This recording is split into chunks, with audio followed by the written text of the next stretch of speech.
Hello, welcome to episode number 69 of CXO-Talk. I'm Michael Krigsman, and here with I lie in bed at night trying to think of superlatives to describe my very friendly and wonderful co-host, Vala Afshar! Yay! Vala. And we have just done a fist bump that nobody can see because it's between us, even though we're in the same room, we have separate cameras. So Vala. I am super excited to have an opportunity to speak to one of the most extraordinary CIOs that I had the good fortune of meeting through social media, and now I have an opportunity to speak to live and learn from. So welcome, Sonny Hashmi. Thank you so much, Vala. How are you? Thank you, Michael. I'm doing great. Thank you for inviting me. I'm very excited to be here. I'm going to try not to look at your avatar here. I'm going to look at the camera instead. All right.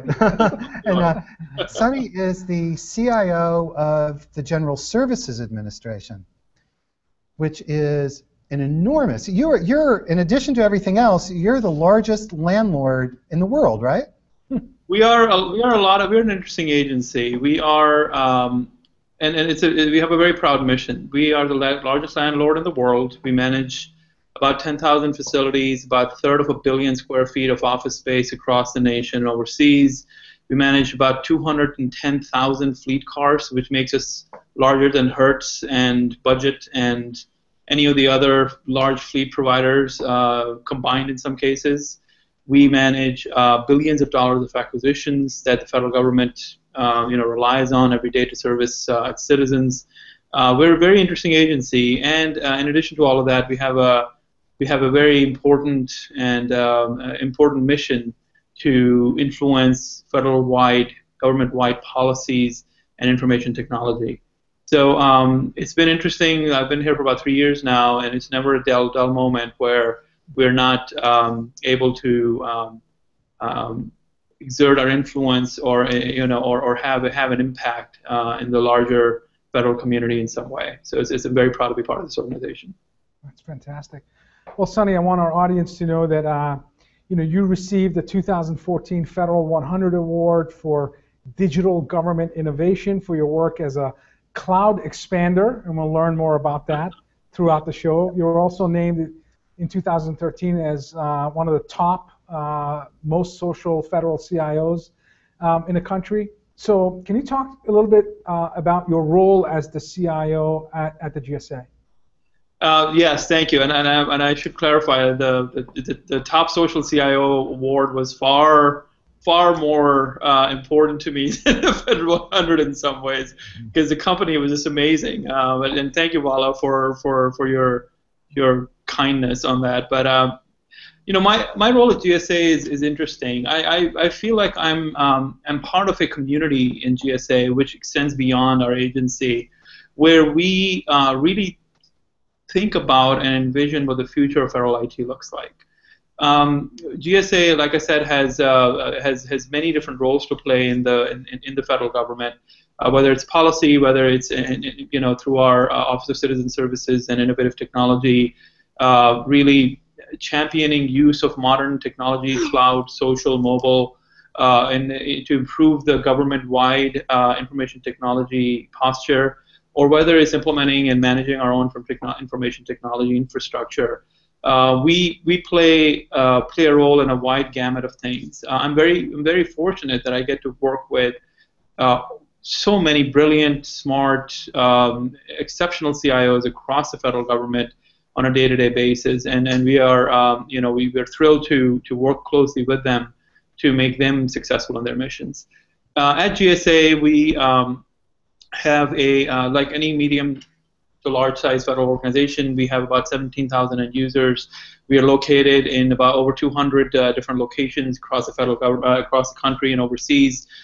We have folks, again, like I said earlier, who manage federal buildings, who manage the fleet, who help our agency partners buy better, buy smarter, who help our industry partners sell better, sell cheaper, sell faster. And in that mission, we have a full gamut of IT. IT serves as a critical business partner to further that mission. So my organization manages about $500 million a year of IT investments, which run the gamut of the basic infrastructure, enablement, making sure the users have access to the data, the tools, the technologies they need to be able to work effectively anywhere they are with any tools, any device, anywhere, anytime. But at the same time, we manage lots of business systems, lots of applications that are all constantly being looked at and improved to provide a better experience not only to our end users but also our customers. So like any agencies, we have our set of challenges. But beyond that, we work a lot, very closely with many of my partners across the federal government to make sure that whatever we do is done in a way that they can leverage, they can learn from, they can use, or they can get some value out of. So everything that we do also has a lens towards how can this be done in a way that the next agency can get some value out of it. They don't have to reinvent this wheel. So it's been an interesting challenge from that perspective as well, because I think if you look at the last 5 years, 6 years, the federal IT community has come a long way. Adoption of cloud, mobile, really adoption of private sector modern technologies and processes like agile development, DevOps are now commonplace or becoming commonplace in the federal government. It's an opportunity for us, and it has been an opportunity for us to do it once and well, rather than every agency having to tread that path individually. And this is where GSA comes in. So we're very proud of the work we've done. Our work is never ending, but happy to share some of those stories with you today. So, we met about 3 years ago, and I know that you're a very strong supporter of cloud, and you mentioned modern technologies like cloud and DevOps and so forth. So you were, up until relatively recently, the deputy CIO at the GSA, and your predecessor, Casey Coleman, of course, was a guest on CXOTalk in the past. So now, as CIO, can you articulate your agenda? What are you trying to drive, and how are you going to shape IT and shape the relevant parts of the GSA under your guidance? Yeah, that's a great question, and I think it's not just my agenda, but I think we have a fantastic team that's in place at GSA, and we work together incredibly hard to go to the next level. For the last few years, our kind of overarching battle cry, our theme, our sort of theme song was Casey's vision, which was an extremely compelling, solid, far-reaching vision, and we kind of summed it up in 3 words: any device, anywhere, anytime, or we call it the A3 strategy. And basically, it sounds very simplistic, but it was a very far-reaching strategy to make sure that we have an IT infrastructure that allows GSA employees and partners to be able to connect with us, connect with each other, and be productive no matter where they are in the world, that allows them to be fully mobile, that allows them to be, to telework, but also be next to our customers, and be productive beyond just being able to connect into the network, so that we have social networks within GSA where people, communities of interest can come together, that goes beyond just the basic exchanging emails and files with each other. To really be productive anywhere, you have to connect with each other in new ways, and that's what we've been focused on for the last few years. We made a tremendous progress in that front. GSA is the highest adopter of telework in the federal government at this point. 80+% of GSA employees telework on a regular basis. We have fully virtual employees. We have technologies that enable people to do that. And through adoption of cloud, we have saved a tremendous amount of money and resources in getting there. Our next chapter of our journey is focused on our customers.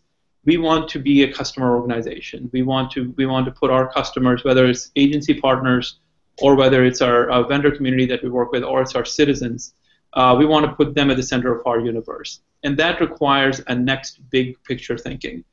Our next iteration of the A3 strategy is what we're calling the I3 strategy. And I3 stands for our systems, our products, our processes will be integrated, intuitive, and innovative. Those are the 3 I's that we focus on. What that translates to is that any investments that we make, any investment that we make, any project we undertake, any product that we build, a tool, a website, an application, or largely a business process, needs to start from the customer experience first, and needs to be designed from the ground up to be integrated with other processes through data, through APIs, through openness, intuitive to use, and innovative, leveraging brand new, modern, flexible technologies. that will be kind of our blueprint as we move forward. And our next focus for the next, I would say, 5 years is going to be very heavily focused towards modernizing legacy business systems, automating processes that are not yet automated, getting rid of paper, and really going to an environment where when our customers can come in, work with GSA in an intuitive way. We have a life cycle understanding of who they are, where they are, what they want to do, and we can really provide them with an excellent customer experience. So that's kind of our next iteration of our strategy. We have a lot of work to do to get there, but I think now that we've largely, not solved, but have gotten over the challenge of the traditional infrastructure, where we're a modern agency. I'm sitting in the beautiful 1800 F Street headquarters location, where we're fully shared space, fully open space, and a lot of the technologies and investments we made over the last 5 years have enabled us to get here. I think our next iteration, the next chapter in our story, is to really focus on the customer experience in. Sure. You were, Sonny, recently also recognized for Public Services to America Medal for your drive to the cloud, where the initiative was to develop, again, an environment that enhances employee productivity. Can you talk a little bit about your cloud adoption initiatives? And in addition to that, I read about social network with 10,000 internal and external users with 1,000 active communities, and how the combination of the cloud and your vibrant social network collaboration framework will save millions of dollars for the GSA and bring tremendous level of efficiency to the business. If you could talk a little bit about that, that would be great. Yeah, I'm happy to. So first of all, it was a great honor to be nominated for the Service to America medals. It was humbling because when I see other federal employees who were nominated in the same category as I mean, they're literally curing cancer and sending satellites to space, and here I am with some IT work. So it was extremely humbling, and I don't mean that in any diminishing way at all. It's a great honor. So when I look at cloud, I think cloud is kind of a dirty word now, right? Cloud is looked at as a standalone thing that we have to go and solve for over there, and it's not that. I think cloud is a piece of a much bigger puzzle, right? So when you go up a level around cloud, you see that the landscape, the industry, the way smart companies are building infrastructure solutions, applications, and mechanisms to deliver value, to understand their customer, and to create an environment where people can work together. It's a combination of cloud, it's a combination of mobile technology, social technology, and data, big data, and analytics that come together into an environment where people can connect with each other, they can have access to the information they need when they need it, and they can have access to data when they need it, the data that they need when they need it, and they can actually execute the business in an automated way, right? So when you look at modern organizations, my vision is that, again, going back to the I3 strategy, a GSA employee should be able to have access to the people that they need to connect with, the processes that they need to execute, the data they need and the documents, and the tools that they need to execute their business from their mobile device, from their cell phone. If you can get there, then you can do a lot, right? Because you can solve for X once you have that basic framework figured out. And I think the technology world is there now, right? So we have great platforms, great tools, great technologies, great industry partners who are doing this every day in the private sector. Yet, for some reason, we haven't been able to solve or bring that innovation into the government. So that's what we've been focused on. So what we did was we asked ourselves, what is a business application? And ultimately, a business application is nothing but the ability of an employee to take the correct action at the correct time, using the correct data, and in collaboration with the correct people, right? That's ultimately a business application. If you can bring together the people you need to talk to, the community of interest, if you will, the data and documents you need when you need it, and the business processes that you need to execute around the same topic at the right time and the right device, you can do great things. So what we did was we said maybe a business application shouldn't look like a form that was automated. It used to be a paper form, now it's in the computer. It should actually start with social first, right? Because ultimately, if people can talk to each other, that's where the magic happens. and most of the time the actual magic is happening in the hallway, outside of the office, when people are saying, hey, why did you want to approve that thing? I saw your request. Can I approve it? What is the context of it? And they have a conversation, and they go back to their offices and desks and say, okay, now that I've had this conversation, I can click the right button. Let's bring that all together, because especially if the people are not going to be in the same building at the same time, mobility, telework, then it's going to be harder and harder to do that side. So let's start with social first. Let's connect people. So what we did was we implemented our social networks, a private social network within GSA. We have about 17,000 people who are participating in it. We have about 10 to 12,000 who log in every day. It's extremely vibrant. We have over 1,000 communities of interest around all sorts of interesting topics, and amazing things have already happened. So that's just a social play, right? But then we said, okay, this is great. Now we have a vibrant community of people who are talking to each other, who may not know each other, but they're talking about common interest, topics of common interest. Let's overlay documents. Let's overlay data. So then not only are they talking with each other, they're talking in the context of documents around data and around sharing knowledge. And then let's overlay business processes. So if we can do that so that we can do it quickly and cheaply, then powerful things start to happening. So for example, one of the challenges that we had before we consolidated our IT operations in GSA, which was about a year ago, we were struggling with really understanding how our projects are performing. We manage hundreds of projects in IT alone every year across the country, and there's really no one sort of belly button to say, okay, what does our overall portfolio look like? Where are the risks? Who's working on what's coming?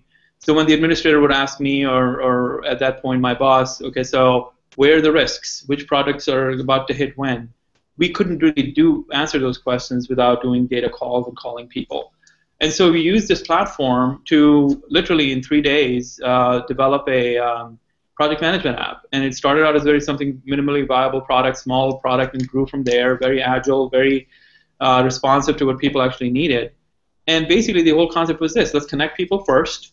Let's give them some forms and data that they can access and for business process to fill out. So it shouldn't be about fill out this form about a project. It should be about, here's a community of interest around this project. Everybody who's interested in this, come connect here. And oh, by the way, the project manager is going to have access to some tools, some processes to provide a richer data. We're going to connect it with our financial system. We're going to connect it with our other products so that we have a full picture of what the project is.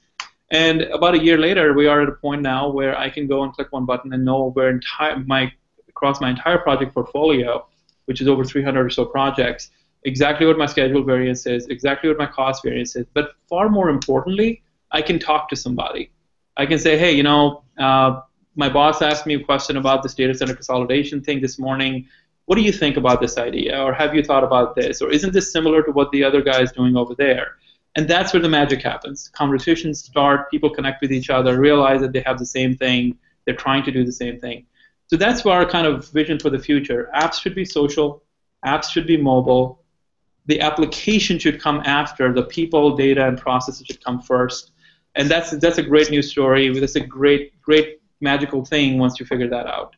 So our community is really vibrant. We have built over 100 different apps in this community. Everything from project management to financial management to approval of different tracks to acquisitions and so forth. And we're building new apps every day. It's a fully agile development environment. We build and release code every 4 weeks. And it's a really cool thing to see. And now I can actually manage all of my projects from my cell phone, which is pretty amazing. Really helpful. We have a really interesting comment from Twitter. Kristen Russell, who was the former CIO for the state of Colorado and a previous guest here on CXO-Talk, now she works for Deloitte, makes the comment in response, Sonny, to what you were saying. She says that the government, this is a quote, she says, the government can strike the mother lode on the power of data and connecting people for useful purposes. Absolutely. Absolutely. I can't agree with her more. I think what's happened, unfortunately, is that for the longest time, the technology has gotten in the way, right? So we have gotten in our own way by building technology in different silos, systems that don't talk to other systems, data that resides in different databases, and people that can't talk to each other and connect, and the context is lost. And so what happens is these fan bases grow around these systems, and basically only certain people have access to the right data. And then it kind of reinforces this model of us versus them. You don't have access to my thing. You don't know what you're talking about.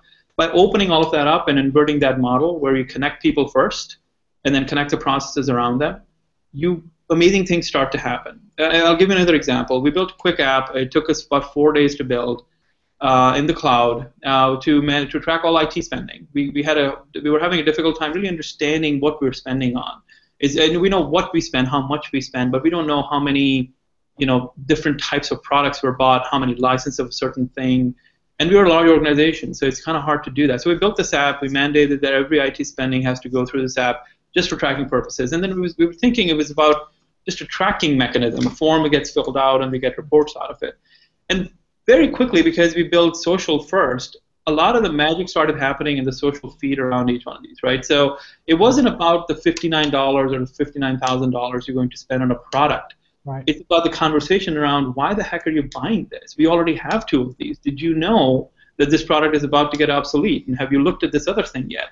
And all of a sudden, literally within 30 days of releasing this app, people voluntarily, these different distributed teams voluntarily said, you know what, we don't need to buy this $5 million worth of things. $5 million worth of things. Wow. That they were going to buy anyway because they didn't know the next guy had it, or they had the skill that they needed, or they had a contract that they could access and so forth. $5 million just, this wasn't a top-down mandate, no, you shall not buy this. It was based on, wow, I didn't realize that you're going to go from this to that. I didn't realize that this new product was coming online. Gee, now that I know it, it's going to solve my problem. Maybe I don't need to spend this money. That's and by that mechanism, this last year, GSA has cut $100 million of IT spend. $100 million of IT spend, which is 20% of our budget, just in this last year alone. Just through some thoughtful, allowing the tools to connect people.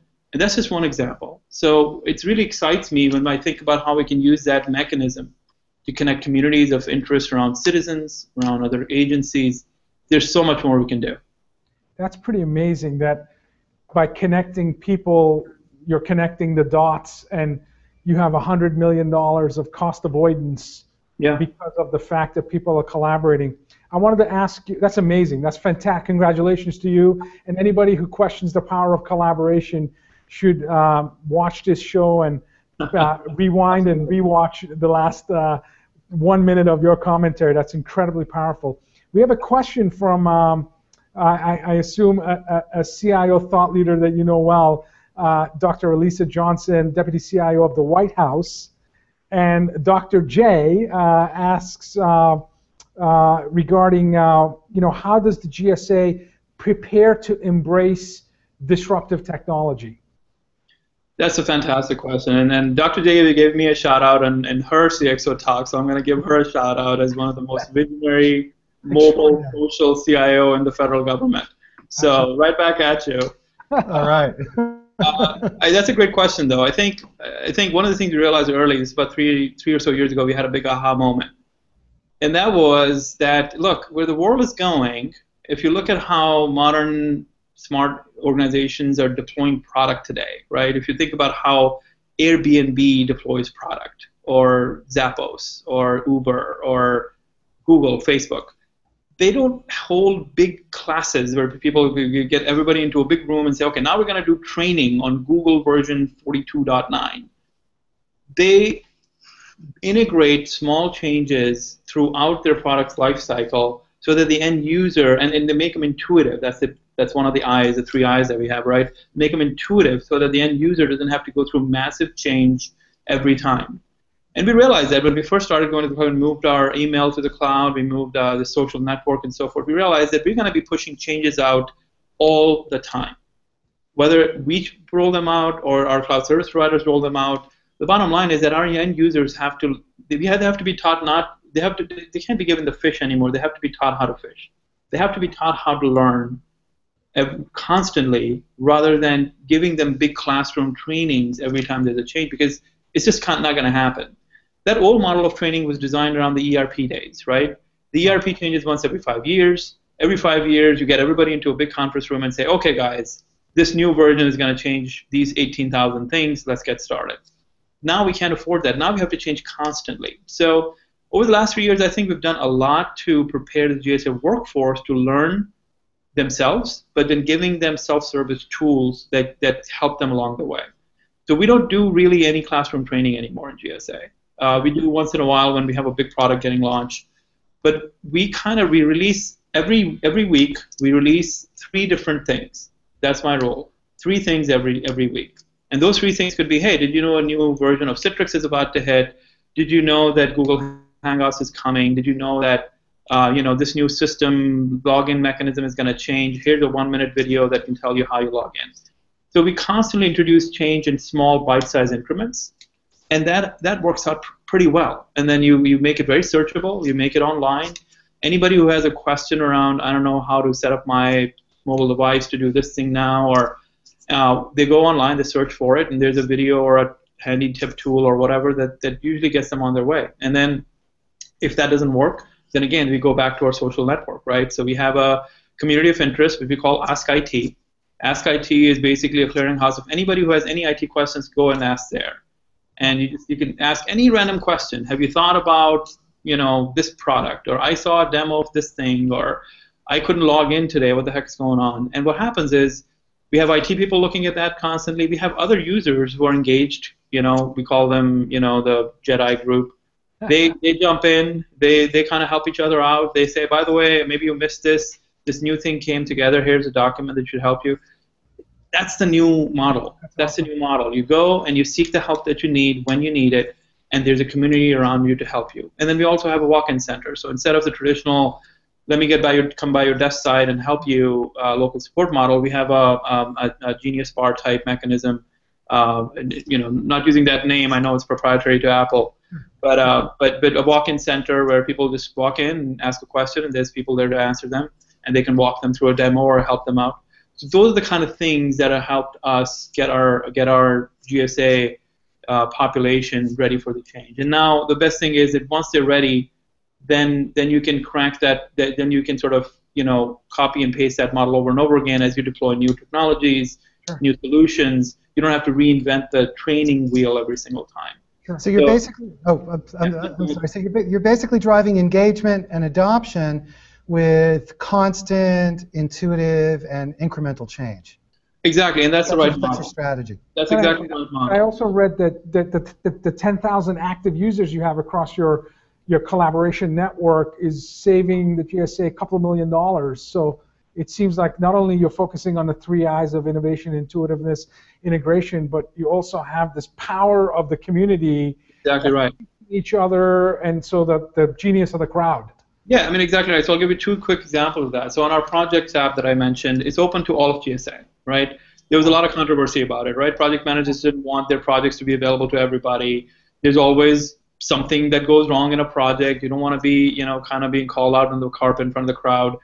But it was extremely powerful. We made a conscious decision to open every project to everybody in GSA. Because look, ultimately the project is not successful if it's not serving somebody's need, right? So there's a community out there that is passionate about this project going right. Let's open it up to them. And then that community started providing input saying, look, before you do this, do you realize that we have that other thing going on in the same month that you're going to release this code? Do you realize that this requirement that was sent to you 2 months ago is no longer needed? Have you thought about integrating with that other thing before you do this? It made project manager so much richer. It says wisdom was a crowd solution. But then we took that model and we actually did what we call an ideation campaign. We call it the Great Ideas Hunt. And we've done 3 of these now. The first one was we pick a topic and we do a Great Ideas Hunt. And the first one was open for 30 days. Okay, 30 days we said, tell us your idea about how to save money. And you have 30 days to do it. And we had 600 people submit ideas, and we had 20,000 votes on those ideas, comments and votes. That exercise led to identification of 40 ideas, down selected to 40, that saved over $5 million, right? That was the first focus. We've perfected that model so much, perfected in the sense that I think as an organization we've grown so much since then and matured so much that recently our administrator did another ideas hunt where everybody was given 1 hour. We had a town hall where the administrator said, okay guys, we need your ideas around this topic. How to be more mobile. How to be better connected as we are becoming a mobile workforce. Go. And within 1 hour, we had over 400 ideas, and again, about 18,000 votes and comments on those ideas. an incredible story because people not only trust the system, they know that something's going to happen with those ideas. We're working actively right now to take those ideas to identify projects we can undertake next year, how we can update our infrastructure to be more mobile friendly and so forth. So that's an example of how the community comes together, saves money, helps us improve our products, and reinforces priorities for all of us. You know, we love to hear from our customers, our end users, and I love to hear their stories on what's working well and what's not working well, so we can be better respondents to them. We have a few questions from Twitter. So lots of questions. Yeah. So we're getting backed up. So let me toss a couple of these out, and I'll ask you to keep your answers right now relatively short, so we can get a bunch of these in. Zachary Jeans asks, are your internal social networks facilitated by paid community managers, or is it all user managed? It's all user managed. There's not a single paid community manager. We actually started out with the thought that we probably need community managers whose job it is to do community management. It turns out that actually is not, at least in our case, it was probably not the right approach. Passionate users managing communities that they really care about is a far more powerful mechanism than paid community managers who are ultimately there because they're there for a paycheck. Sure. So to us, it's been much more powerful to have self-governed, self-managed communities. Another question is from Lauren Bursell, who's one of my favorite, and I think Michael's favorite, staff writer for CIO Magazine, CXO.com. And Lauren has multiple questions, but one of them is, which C-suite exec are you working closest with to execute digital initiatives? That's a great question. You know, I think in the modern world, every C-suite exec owns digital initiatives, right? It's not just the job of a chief digital officer, although having focus around this topic is important. We're very actually happy that very recently, literally a few weeks ago, GSA just added a brand new position called the Chief Customer Officer. We have a brilliant first Chief Customer Officer who just started. She reports directly to the administrator. She's extremely smart, and I'm working very closely with her on our overall digital and customer strategy, which covers everything from social listening to CRM to knowledge-based call centers and the web strategy that goes in front of it. Fantastic person and really powerful position.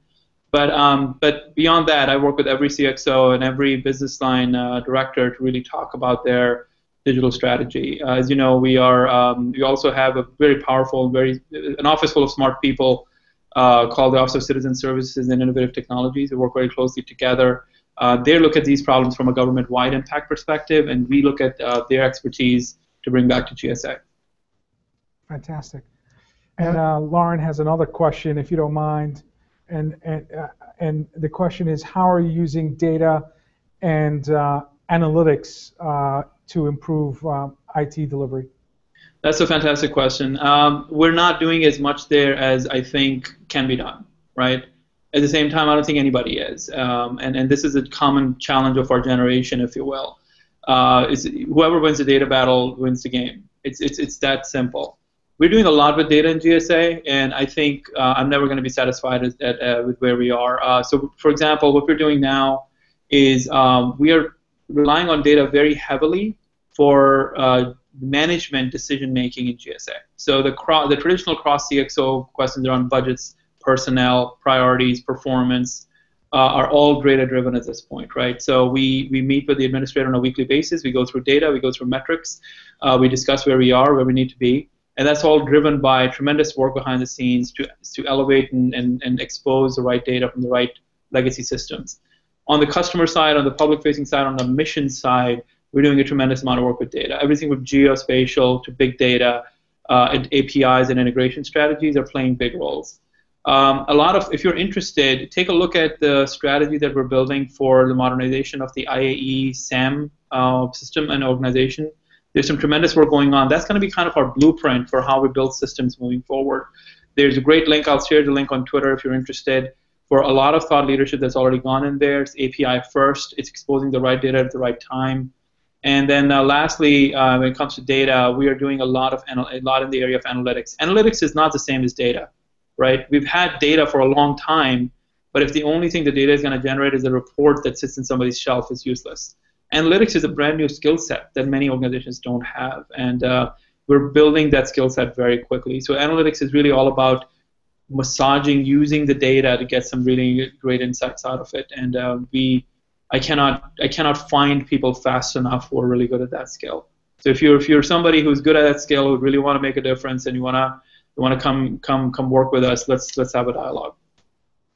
So as we kind of drive towards the close here, I want to ask your advice on behalf of CIOs everywhere who face a particular challenge. Okay, so I think it's very common that an innovative CIO, such as yourself, will have really good ideas and want to buy technology that will drive certain types of changes across the organization, including process change and potentially hiring changes and cultural changes, right? Because when you start making these disruptive transformations, these are the impacts.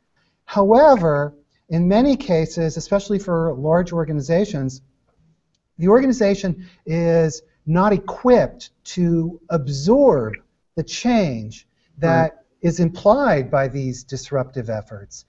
And how do you convince an organization, number one, that it should undertake this type of initiative? And then, having gotten them on board, how do you actually implement it when people working in the trenches they come from a different time, their skill sets are just not, they don't have the capability to absorb this change. So what do you do if you're a CIO? Yeah, I mean that's a great question, and unfortunately I don't think there's any sort of silver bullet answer to that, except there's a few things that I believe are important. First of all, I'm not a believer in this sort of notion that a lot of people sort of casually talk about, which is, well, these skill sets are new, those old skill sets are no longer needed, so we have a problem. In fact, I think we have an opportunity. The good news is that the new skill sets are much more readily learnable than the old skill sets were, right? So imagine teaching a Java developer, imagine teaching a LAMP developer how to do Kix coding in the mainframe. That's a much harder problem than teaching somebody who's built Java applications how to do LAMP stack coding or how to do social development or that kind of thing. So I think the newer skill sets, especially the higher level languages and the platforms that we have access to now, even I can code, right? Which is saying a lot. So we can if we can have this right vision in front of us, we have the human talent, and we can do some cool things together. We can learn together. The second thing is, I think organizations change all the time, whether they realize it or not. They do, but they just do it in an unstructured way, right? So they do based on new policies come together, and new people have new ideas, and leadership changes, and elections happen. Things change in the organizations all the time. We just don't recognize it, and because we don't manage it properly, it kind of happens in a very brittle way, so that it breaks easily and people don't come along and so forth. So some skill there is important. I'm not a Big Bang Theory type of guy, in the sense that I believe in the Big Bang Theory. I'm not a change everything together type of a person, right? So I think I have a great I love this quote from Calvin and Hobbes, that day by day nothing changes, but pretty soon everything's different. I love that quote because that's exactly how life works. That's how IT change management should be treated too. We should think about making incremental improvements as long as we know that we're walking in the right direction. Every step may not seem like too much, but let's just keep taking one step at a time, right? But if you can take the big problem and chunk it out so that each chunk is manageable, right? One step that's removed, one process step that is optimized, one thing that was not easy but now it's easier. And then pretty soon you're walking in a direction where things get easier and easier, where you go over the tipping point of change, where you say, look, I think at this point it's fair to say that old process is no longer applicable, or we have shown or we have seen how it's getting in the way, so let's do something big. And so building building up to that is important. You can't go into the conversation and say, look, I have this fantastic idea. If you only changed everything, things would be so much better. So basically, you're saying innovate and do it step by step, and as you described with what Google does, small steps continuously over time eventually yield a large change. Show and measure value along the way. That's the biggest thing, because you can't just say, look, we change for change's sake and keep changing it, and ultimately things will be better. At every step of the way, you need to know what the outcome will be, and then measure the outcome, and then show the value. Look, we did this. We implemented this little app. We streamlined this process. We allowed for this new tool, and people are 30% happier, or more effective, or processes are taking a shorter time. You have to measure and show results along the way to build the trust that you need to then, use that political capital to do the big thing. So you build up the political capital through a lot of small wins, and then you spend it once in a while on something big. That's kind of my strategy, and I think that works fairly well. And obviously, all of that is based on constant coalition building with your peers, with your business line leaders. Sure. We had Robert Scoble on the show last week, and when you have a chance to talk to Robert, very quickly you find yourself talking about technology and innovation that perhaps could be 5, 6, 10 years in the future. I wanted to learn more about what are some of the technologies you hear about or you see, and I suspect you see because certainly with your budget and your influence, I'm sure there are startups and established companies that are showing innovation to you, advanced innovation to you all the time. Whether it's wearables or Internet of Things, are they things that are on your radar that you may not find practical use today, but it's going to be something that's big down the future? Yeah, I think there's 2 or 3 things. I think, and I think it's not always a technologies question. I think it's a paradigm question. Some of the paradigms are changing, which are even more exciting than technologies, right? The paradigms that are changing is democratization of everything. People don't really, I don't know if there's a word for it. I'm sure there's a word for it, Web 4.0 something. But the major industries are getting disruptive through a democratization of everything, right? So if you look at the model of Uber versus the taxi cab industry, right. If you look at the model of Airbnb versus the hotel industry, these are not examples of just technology. It's a matter of end users who have a product and end users who need a product or a service connecting with each other using technology and doing cool things. That's going to be the that's going to be the model we'll see more and more. So in the industry, I think we'll see a lot of disruption of producers and consumers of products and services directly connecting with each other and doing cool things. So that's one thing. The other thing is, I think this boundary of enterprise and personal is going to diminish over more and more as we go forward.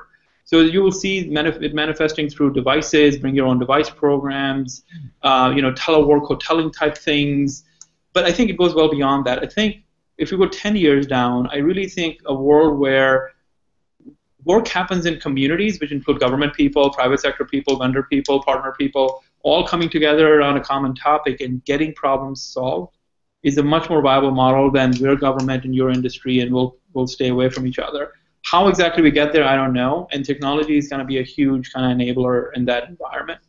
As far as the pure text is concerned, there's promise in variables, there's a lot of promise in big data, there's a lot of promise in, but I think smarter computing is going to take over. So I just had a recent experience to drive around in the Google self-driving car, right? And it's cool, but if you just look at it, it's like, wow, this is really cool. But then that kind of got me thinking too, okay, driving is one of those things that's always been considered a higher brain order function, right? People drive because it's so complex. But if a robot can now drive and be safe and follow the laws and undertake this complex problem, what other complex problems can computers and algorithms replace, right? That's going to be an interesting area too. So can we do building maintenance where buildings are smart enough to self-diagnose and tell us where problems are? Yes, I think that's going to happen, and it's going to happen fast. Can we do self-diagnosis on our 210,000 fleet cars? Yes, that's going to happen. It's going to happen soon. Can we, that's the kind of thing where instead of a contracting officer making complex determinations about market research and alternative mechanisms of hiring, of procurement and different clauses and compliance, can the computer algorithm do all of that work? and the contracting officer is doing higher, more important strategic things. That's where I think technology is going to go in the next 10 years. So it's going to be so much smarter, not just more accessible through wearables and whatnot. Sure. Smart tech. Well, yeah. It's just about that time. You know what I'm laughing about? I'm laughing about we're 45 minutes into the interview, and I think Michael and I have like 30 more questions to ask we're you. like. I talk a lot. I'm sorry. No, we're thrilled. In fact, I couldn't type fast enough. I couldn't tweet fast enough in terms of the wisdom that you were sharing with us. So amazing, absolutely amazing. So it means we need you to come back. Yeah, for sure. Absolutely, it'll be my pleasure. Thank you so much. I'll be glad to do it. And how about we figure out a venue and we do a panel with we'll do a CXO talk just like this, but with you, David Bray, the CIO of the FCC, and our friend Dr. J, the Deputy CIO of the White House, and we'll talk about disruption and innovation. I'll be a little fan, No, that's how we feel about you guys. That sounds fantastic. I can't wait for making that happen. Look forward to that. And we did this event with the two of them. So we had Dr. J, we had Dr. Bray, and of course Vala stood in as Dr. Dre. There you go. Perfect. No, it's an honor to work with these smart people. I think I'm very encouraged with, frankly, the leadership and the real feds, the young feds who are joining government for the first time. If you read up on the 18F program, go to the 18f.tumblr.com, go to the 18F page on the USA's website, learn more about what these guys are doing. They're some of the smartest people who are trying to solve some of the hardest challenges in government. I am so encouraged to see that, because I really want the next generation to think it's not only a sense of duty and honor, but it's cool to work for government again, because we have some of the coolest problems that we need to solve, right? We have some of the biggest problems, and for the first time, we're really looking at the entire spectrum of technology, cloud, mobile, social, to solve some of these problems. So we really need your help. But at the same time, I'm very encouraged about people like Dr. J, Dr. Bray, and many of the other smart CIOs, deputy CIOs, CTOs, that are trying to get ahead of these very complex problems. Very encouraged. And next week, July 23rd in D.C. is the Next Gen Government Leadership Awards. That's right. So I'm looking forward to being there. I'll be there. We've got smart, our young, passionate, smart team members. Vanessa Ross. Go, Vanessa. She's one of the finalists. I'm going to be there rooting for her. Can't wait. All right. Well, this has been a wonderful show. We have been talking with Sonny Hashmi, who is the CIO of the General Services Administration. Sonny, thank you so much for joining us today. Thank you, Michael. Thank you, Vala. It's been a pleasure. I'll see you guys soon. Thank you. Take care. And Vala, as always, it's a delight to see you. Fantastic. Let's do a remote fist bump where everybody can see it. There you go. That's the last time. That's the last time. Okay, everybody, thank you so much for joining us. Next week, we are joined by two data scientists. So we're going to have dare I say it, a nerd show. We're going to talk about data in marketing. Thank you, everybody. Have a great week, and we'll see you next time. Bye-bye. Thank you. Bye-bye.